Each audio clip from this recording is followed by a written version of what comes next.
नमस्कार, सांकेतिक भाषाको प्राइम समाचारमा स्वागत छ। म दृष्टिबाणी थेताल, सांकेतिक करणमा हुनुहुन्छ उमा पौडेल। सुरु गरौं अहिलेसम्मका प्रमुख समाचारबाट। मुख्यमन्त्री विरुद्ध विश्वासको प्रस्तावपछि गण्डकी प्रदेशमा दलहरूबीच चलखेल सुरु। जनमोर्चाका 1 र स्वतन्त्र गरी 2 जना सांसद बेपत्ता। पछिल्लो 24 घण्टामा 4897 जनामा कोरोना संक्रमण। सक्रिय संक्रमितको संख्या 30,290 पुग्यो। आज 17 जना संक्रमितको मृत्यु। बाँकेको नेपालगञ्जमा कोरोना संक्रमण नियन्त्रण कठिन बन्दै भेरी अस्पतालमा कार्यरत 7 चिकित्सक सहित 70 जना स्वास्थ्यकर्मी संक्रमित। बेड र अक्सिजन अभाव हुँदै।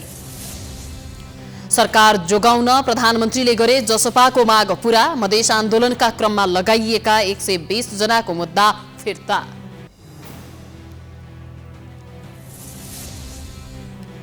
र पहिलो संस्करणको नेपाल सुपर लिग फुटबलमा एफसी चितवन र फुटबल लुम्बिनी एफसी बीचको खेल बराबरीमा।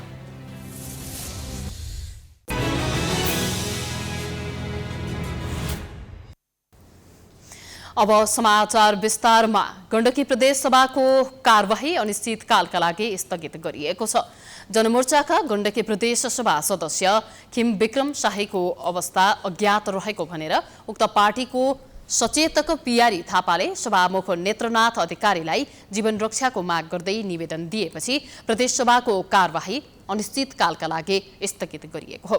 प्रदेशसभा सचिव हरिराज पोखरेलले सूचना जारी गर्दै प्रदेशसभाको कार्यवाही अनिश्चितकालका लागि स्थगित गरिएको जानकारी दिनुभएको छ।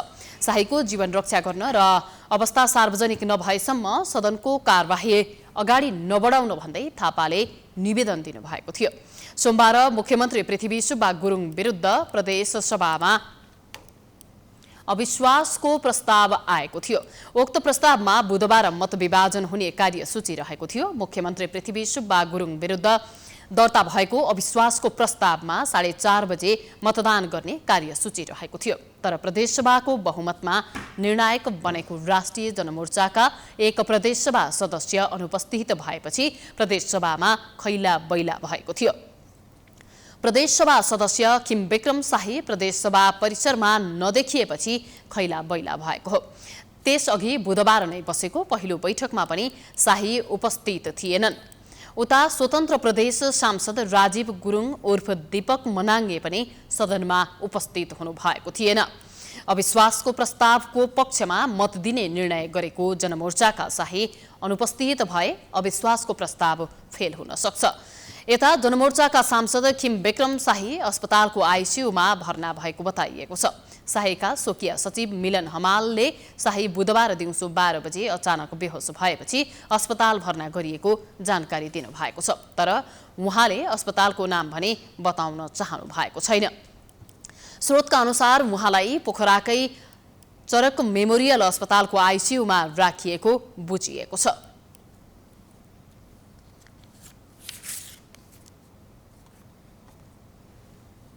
पछिल्लो 24 घण्टामा थप 4,897 जनामा कोरोना भाइरसको संक्रमण पुष्टि भएको छ। 13,879 जनाको पीसीआर र 955 जनाको एन्टिजेन परीक्षण गर्दा क्रमशः 4,774 र 123 जनामा संक्रमण पुष्टि भएको हो। यो सँगै नेपालमा सक्रिय संक्रमितको संख्या 30,209 पुगेको छ। काठमाडौँ उपत्यकामा थप 2,047 जनामा संक्रमण पुष्टि भएको छ। पछिल्लो एक दिनमा भक्तपुरमा 232, ललितपुरमा 351 र काठमाडौँमा 1464 जनामा संक्रमण देखिएको हो। पछिल्लो 24 घण्टामा 773 जना संक्रमण मुक्त पनि भएका छन्।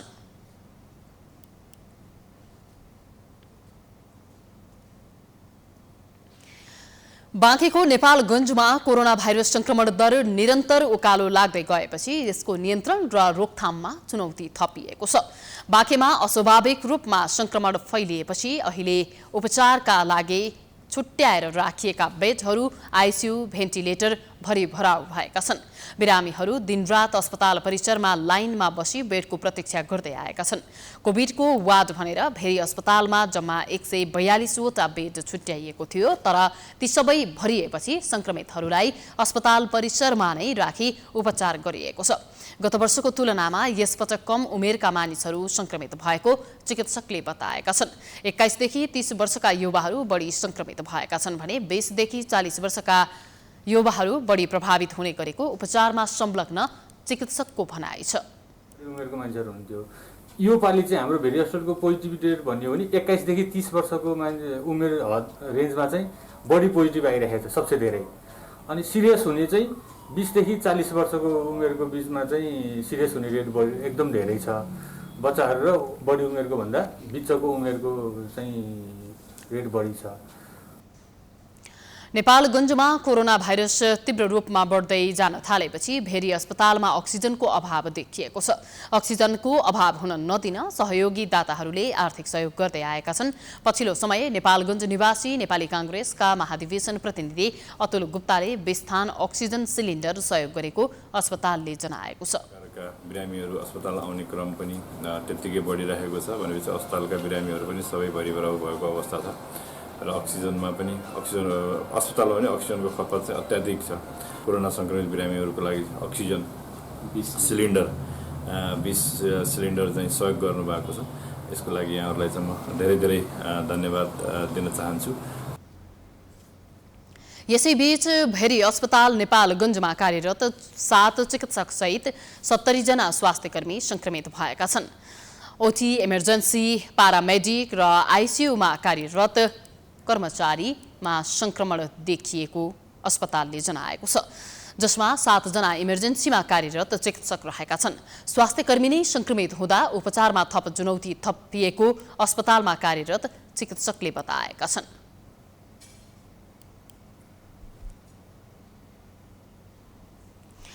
सरकारले नेपाल सरकारवादी रहेका 15वटा मुद्दामा 120 जनाको मुद्दा फिर्ता लिएको छ।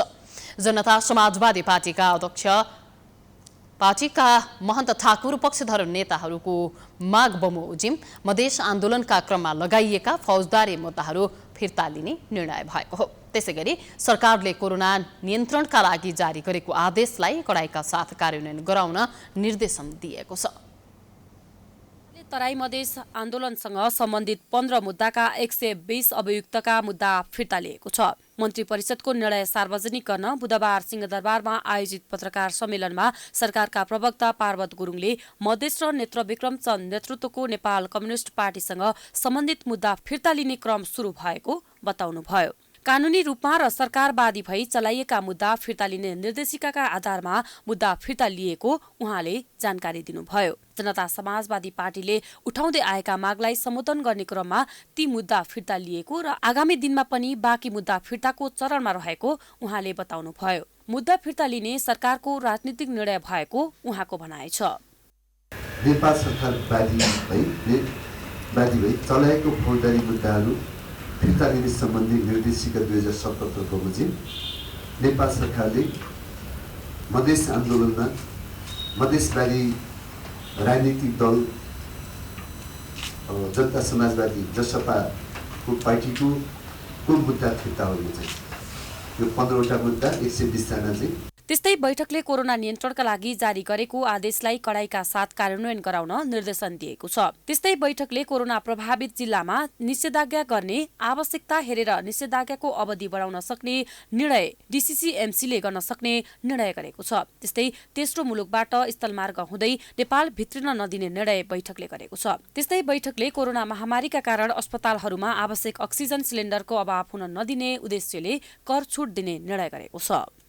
स्वाब सङ्कलन भएको 72 घण्टाभित्रको कोभिड-19 नेगेटिभ रिपोर्ट तथा 10 दिन अनिवार्य रूपमा होटल क्वारेन्टाइनमा बस्ने गरी होटल बुक गरेको प्रमाणपत्र पेश गरेको आधारमा स्थानीय प्रशासनको अनुमतिमा नेपाल प्रवेश गर्न दिने, जीवनदायक अक्सिजन सिलिन्डर लगायतका माल वस्तुमा कर छुट दिने निर्णय गरेको छ। यो कोभिडसँग सम्बन्धित रहेर यी सिलिन्डर लगायतका माल वस्तुहरूमा कर छुट गर्ने निर्णय गरेको हो। अर्थ मन्त्रालयको प्रस्तावमा दिगो खानेपानी तथा सरसफाई आयोजना कार्यान्वयन गर्न फिनल्यान्ड सरकारबाट प्राप्त हुने 9 मिलियन युरो अनुदान सहायता स्वीकार गर्ने निर्णय गरेको छ। अर्थ मन्त्रालयकै अर्को प्रस्तावमा मिलेनियम च्यालेन्ज अकाउन्ट नेपालका लागि आवश्यक बजेट व्यवस्थापन गर्न स्वीकृति दिने निर्णय गरेको छ। त्यस्तै गृह मन्त्रालयको प्रस्तावमा सशस्त्र प्रहरी अतिरिक्त महानिरीक्षक द्वय पुष्पराम केसी र रामशरण पौडेलको 20 वर्ष ननाग्ने गरी यही वैशाख 21 गतेदेखि 2079 साल वैशाख 18 गतेसम्म पदावधि थप गर्ने निर्णय गरेको प्रवक्ता गुरुङले बताउनुभयो। बैठकले वन तथा वातावरण मन्त्रालयको प्रस्तावमा विभिन्न स्थानीय तहलाई जग्गा प्राप्तिको स्वीकृति दिने निर्णय गरेको छ। स्वास्थ्य तथा जनसङ्ख्या मन्त्रालयका सेवा आयोगका केही कर्मचारीलाई 11औं तहमा बढुवा गरिएको छ। त्यस्तै अर्थ मन्त्रालयकै प्रस्तावमा नागरिक लगानी कोषको चुक्ता पुँजी वृद्धि गरी रु 3 अर्ब 27 करोड कायम रहने गरी स्वीकृति प्रदान गर्ने निर्णय गरेको छ। समाचारको सिलसिला जारी छ। हामी विश्रामपछि आउँछौं।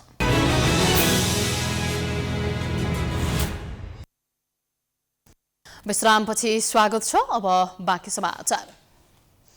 सरकारले सार्वजनिक सवारी साधन सञ्चालनमा रोक लगाएर हवाई उडान भने यथावत राखेको छ। सरकारको निर्णयप्रति यातायात व्यवसायीहरूले असन्तुष्टि जनाएका छन्। हवाई उडान सञ्चालकहरूले भने सरकारको निर्णय अनुसार आफू चल्ने र नागरिकको सुरक्षालाई उच्च प्राथमिकतामा राखिएको बताउँदै आएका छन्। सरकारले वैशाख 16 गतेदेखि काठमाडौँ उपत्यकाका 3 जिल्लामा निषेधाज्ञा गर्दा विभिन्न मापदण्ड तोकेको छ। त्यस अन्तर्गत सडक यातायातमा पनि कडाई गरिएको छ। तर हवाई उडान भने चल्न दिने निर्णय भएको छ। यो निर्णयप्रति यातायात व्यवसायीहरूले असन्तुष्टि जनाएका छन्। नेपाल यातायात व्यवसायी राष्ट्रिय महासंघले निषेधाज्ञामा हवाई यातायात सुचारू गर्ने तर यातायातका साधनहरू बन्द गर्ने निर्णय विभेदकारी भएको भन्दै विरोध जनाएको हो। महासंघका महासचिव पुण्यप्रसाद सिटौलाले विज्ञप्ति जारी गर्दै उक्त विभेदपूर्ण निर्णयलाई तत्काल पुनर्विचार गरी यातायातबाट पनि स्वास्थ्य मापदण्ड पालना गरी यात्रु ओसार पसार गर्न पाउने व्यवस्था गर्न माग गरेका छन्। यता विमान कम्पनीहरूले भने सरकारले नै हवाई उडान यथावत राख्ने निर्णय गरेपछि स्वास्थ्य मापदण्ड पालना गरेर सेवा दिइरहेको बताएका छन्। सडक यातायातमा भन्दा तुलनात्मक रूपमा जोखिम कम हुने भएकोले हवाई उडान सञ्चालन गर्न दिने निर्णय जायज भएको त्रिभुवन अन्तर्राष्ट्रिय विमानस्थलका महाप्रबन्धक प्रताप बाबु तिवारीले बताउनुभयो। कोभिड-19 फेस गर्दै आइरहेछौँ, हामी बच्दै आइरहेछौँ, कतिपयहरू हामी सङ्क्रमित पनि भयौँ। यसबाट बच्नको लागि के गर्नुपर्छ भन्ने कुराहरू अब थप चाहिँ सिकाइराख्नुपर्छ भन्ने चाहिँ कसैले पनि सिकाइराख्नुपर्छ जस्तो लाग्दैन मलाई हो। अब हामी त विमानस्थल सञ्चालन गर्छौँ होइन, अब उडान सञ्चालन हुने भए हामीले पनि त्यही अनुसारले व्यवस्था गर्ने हो। तर मेरो बुझाइमा चाहिँ के हो भने हवाई यातायात चाहिँ अन्य यातायातको तुलनात्मक रूपमा सुरक्षित छ। अब यात्रु आफै पनि छिटो गन्तव्यमा पुग्न चाहनुहुन्छ। सुरक्षाका प्रोटोकलहरू विमानस्थलमा पनि त्यही अनुसारले सुरक्षाका प्रोटोकल जुन नियमहरू अति सतर्कतापूर्वक चाहिँ पालना चाहिँ हामी गर्छौँ।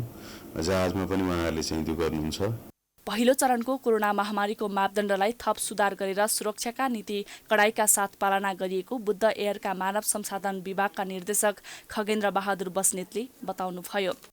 पहिलो लहरमा पनि हामीले एउटा प्रोटोकल सेट गरेका थियौँ।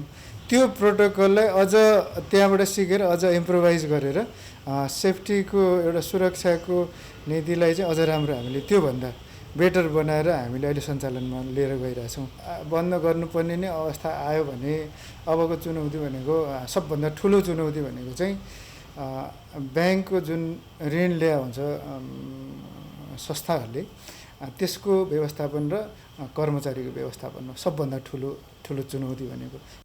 कोरोना महामारीको कारण लामो समयसम्म थन्किएका हवाई क्षेत्रमा करोडौंको घाटा भएको सरोकारवालाहरूको गुनासो रहेको छ। त्यसो त समस्या सडक यातायातमा पनि उस्तै छ। तर कोरोना संक्रमणबाट बच्न सरकारले गरेको निर्णय पालना गर्नुको विकल्प छैन। यद्यपि सरकारले कसैलाई काखा र कसैलाई पाखा हुने गरी निर्णय गरेको खण्डमा भने प्रश्न चिन्ह उठ्ने नै छ। प्राइम टाइम्स टेलिभिजनका लागि क्यामेरामा राजु थापाको साथमा मनिषा भण्डारी, काठमाडौँ। समाचारको सिलसिला जारी छ। हामी विश्रामपछि आउँछौं।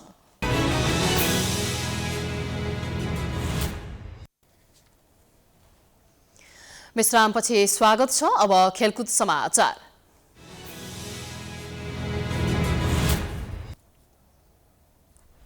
पहिलो संस्करणको नेपाल सुपर लिग एनएसएल फुटबलमा एफसी चितवनले बुटवल लुम्बिनी एफसीसँग बराबरी खेलेको छ। बुधबार भएको खेलमा चितवनले बुटवलसँग 2-2 गोलको बराबरी खेल्दै अङ्क बाँडेको हो। त्रिपुरेश्वर स्थित दशरथ रङ्गशालामा सुरुवाती 2 गोलको अग्रता जोगाउन नसक्दा चितवन बराबरीमा रोकिएको हो।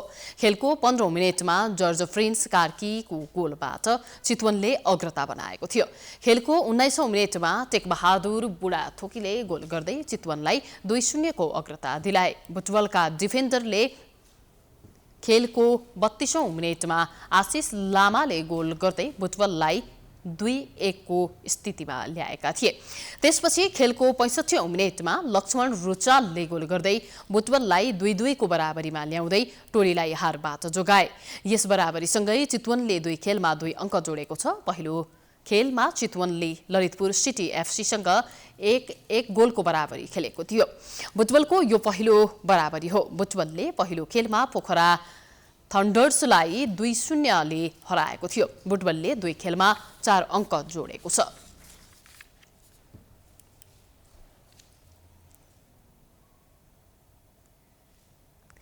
यो सँगै हामी समाचारको अन्त्यमा आइपुगेका छौं। जाँदा जाँदै प्रमुख समाचार पुनः एकपटक। मुख्यमन्त्री विरुद्ध विश्वासको प्रस्तावपछि गण्डकी प्रदेशमा दलहरूबीच चलखेल सुरु। जनमोर्चाका 1 र स्वतन्त्र गरी 2 जना सांसद बेपत्ता। पछिल्लो 24 घण्टामा 4897 जनामा कोरोना संक्रमण। सक्रिय संक्रमितको संख्या 30,290 पुग्यो। आज 17 जनाको मृत्यु। बाँकीको नेपालगञ्जमा कोरोना संक्रमण नियन्त्रण कठिन बन्दै भेरी अस्पतालमा कार्यरत 7 चिकित्सक सहित 70 जना स्वास्थ्यकर्मी संक्रमित। बेड र अक्सिजनको अभाव चुलिँदै। सरकार जोगाउन प्रधानमन्त्रीले गरे जसपाको माग पूरा। मधेस आन्दोलनका क्रममा लगाइएका 120 जनाको मुद्दा फिर्ता। र पहिलो संस्करणको नेपाल सुपर लिग फुटबलमा एफसी चितवन र बुटवल लुम्बिनी एफसी बीचको खेल बराबरीमा।